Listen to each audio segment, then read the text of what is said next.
Director Shinomiya, the unbreakable iron wall. Until he was broken, at least. But that's neither here nor there, okay? So, for his build guide, let's start with talking about the weapons you can equip to him. You have 3 options in total. You have 2 5-star options, and then you have a 4-star option. The 2 5-star options are more pay to win. The 4-star is still pay to win, but I would say a little bit more free to play friendly because you're more likely to pull a 4-star than you are to pull a 5-star, okay? So the 5-star and the 4-star, though, that you see here are both available on the standard banner. So if you did want to pull for them, you do have that chance. So the 5-star weapon, the FS1002 for him, gives you a defense boost of 40.8%. That is a large defense boost. And then after the equipped unit receives an attack, applies defense plus 30% for 1 turn to the equipped unit. That's going to be to himself. If the equipped unit has a shield, all allies damage taken reduction plus 4.8% just permanently, and then if you upgrade it more, the percentage goes up, right? So keep in mind the percentages may be different for you depending on where yours is leveled up right now. But that is insanely good. Overall, the best weapon for any character, generally speaking, is going to be off of the summonable banners. So if you're looking for the best weapon, this is probably the best weapon for him. Now, the 4-star option is not bad. It gives you defense plus 28%. That's at base level 1, right? And then when the equipped unit's remaining HP is less than 40%, the equipped unit gets an extra 36% defense, right?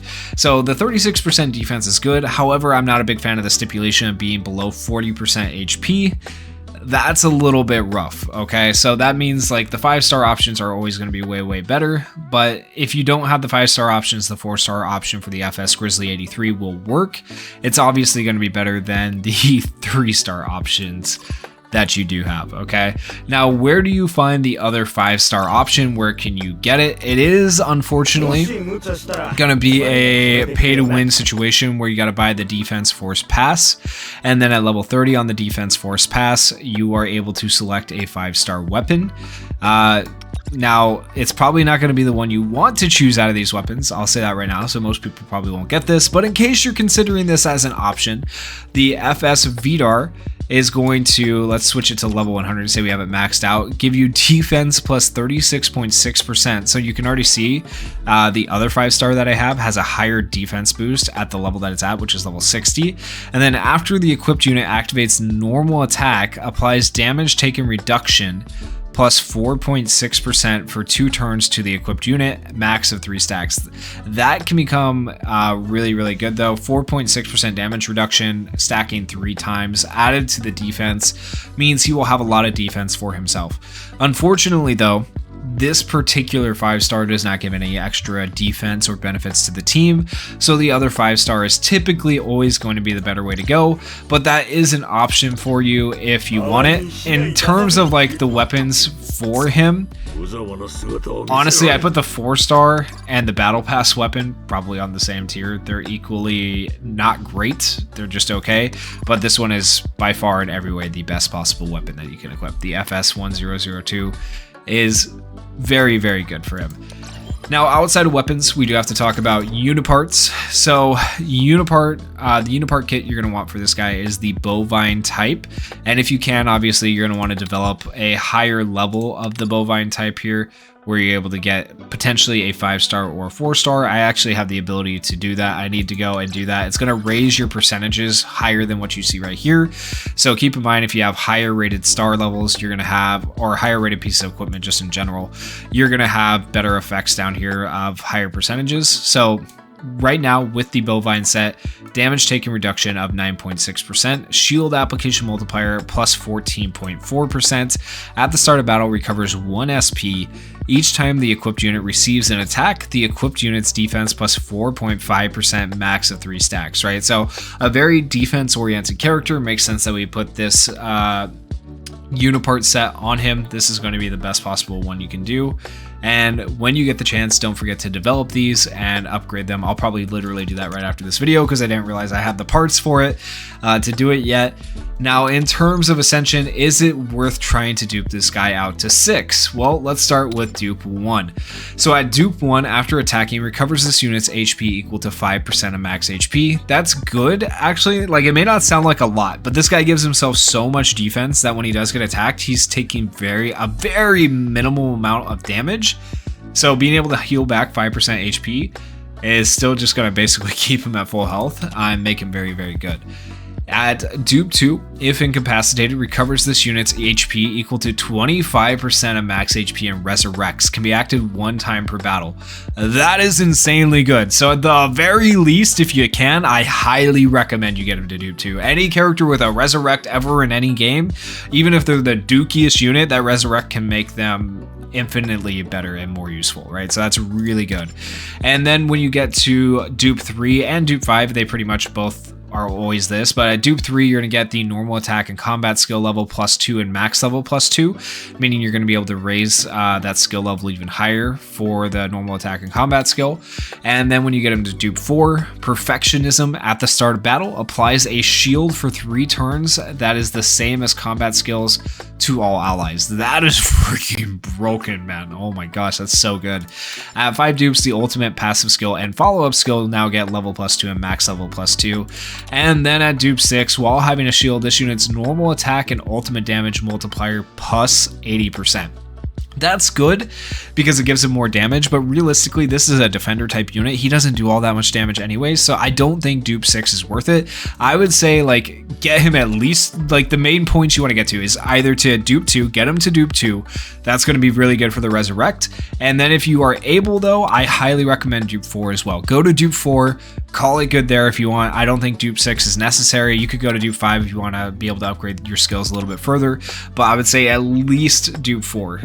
Dupe 4 is the goal. If you can't do dupe 4, go for dupe 2. But like dupe 4 is really, really good because you're getting the shield, and then you're also getting the resurrect at dupe 2. So that would be what I aim for in terms of Ascension for Director Shinomiya. Now for skills, let's start by talking about his additional passive skills that you unlock as you level up, and then we'll get into these skills over on the right hand side and which one you should upgrade first to level 10. So for the level 40 additional passive skill, after activating combat skills, applies effect resist +15% for 3 turns to all allies. That is going to be helpful in general. It's, you know, just plays into his kit of being a defender. Not only is he a defender, he's giving your team some resist as well, which is nice. And then at level 60, while having a shield, this unit's defense gains another 20%. And then if you hit the level 80 required character level limit, after activating ultimate, applies damage taken reduction +10% for 1 turn to all allies. If this was just for himself, I would say it's not really worth it, but the fact that now he gets to give an additional 10% damage taken reduction to all allies, I think that's pretty good. I wish it was just for 2 turns. If it was for 2 turns, I'd be absolutely insane to make him so much better.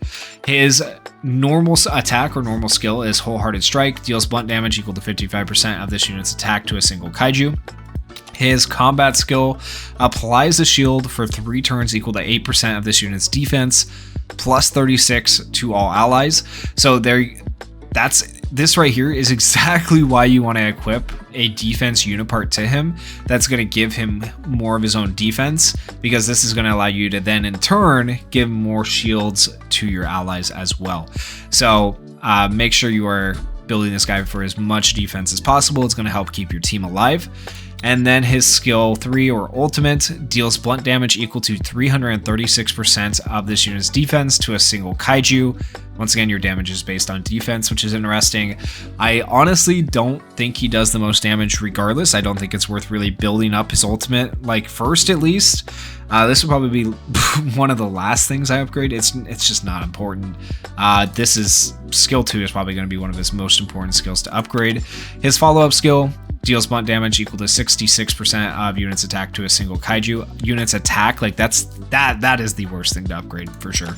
And then his passive skill While having a shield, this unit's chance of being targeted by Kaiju slightly increases. Each time an ally that has a shield receives an attack, applies defense plus 3% for 3 turns to this unit, max of 5 stacks.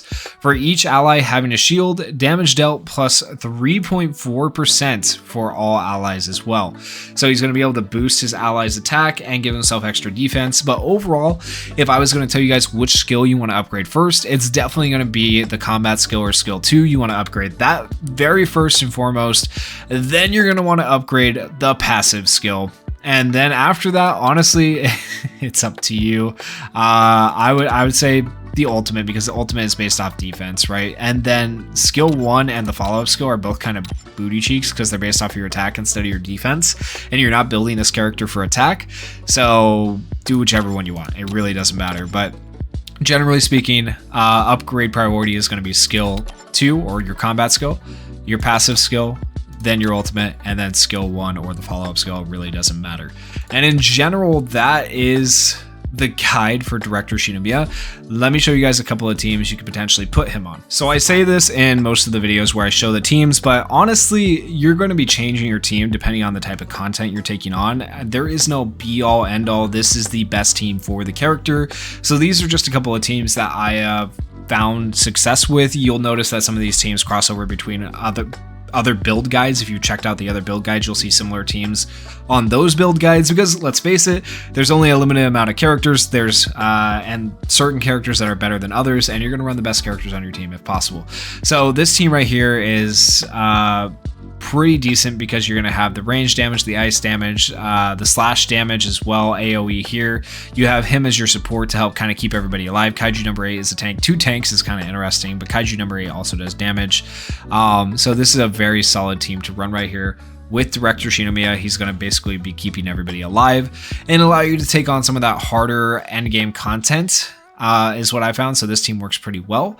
Another option is this team right here, where you may have seen this in the Gen build guide. He's basically just going to be a support for Gen, and she's going to be doing defense down and AoEs. She's going to be doing AoEs, right? So 3 AoE characters and then a character to support. Basically, what I'm saying for Director Shinomiya, he is a defensive support character who can be thrown on literally any team. It does not matter. He can be on pretty much any team you want, right? So run Shinomiya, Director Shinomiya, wherever you want. I guarantee you he will be useful to you guys. But that is it for the build guide. Let me know what you guys thought down in the comments about the director here. And let me know if you think he is good or bad. Let me know if you think any of those skills should have been upgraded over the others, if you would run a different Unipart set, or what have you. Thank you guys so much for watching. If you did enjoy the video, please consider going down there, hitting that like button, hitting that subscribe button, and peace.